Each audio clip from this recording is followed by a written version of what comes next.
Leon Marcus. In about 1953, Willie Didano started running prostitutes out of the River Road Motel in Rosemont.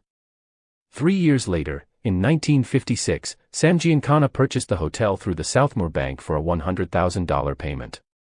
Giancana changed the name of the motel to the Thunderbolt, dumped a pile of cash into its renovation, tossed out the hookers and, more or less, turned the place into a legitimate operation and gave standing orders that the motel was off-limits to anything unlawful.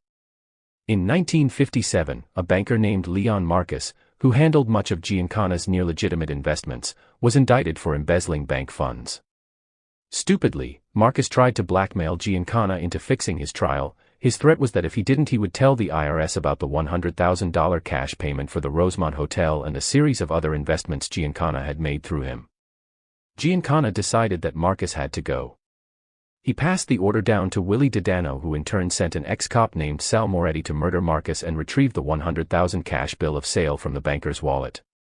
Moretti invited 3 of his friends along to sit in his car and watch as he executed Marcus, after which he left behind the bill of sale for the hotel. On St. Patrick's Day, March 17, Willie Potatoes had Moretti taken to Cotton Farm Road in southwest Chicago, tortured and shot through the head and then stuffed into a dry cleaning bag, and then shoved into the trunk of his own Chevy. Moretti's pockets were turned inside out and only a metal pocket comb was left on the body, a warning to others in the outfit that when they were sent out on a job they were to go over every detail with a fine-tooth comb.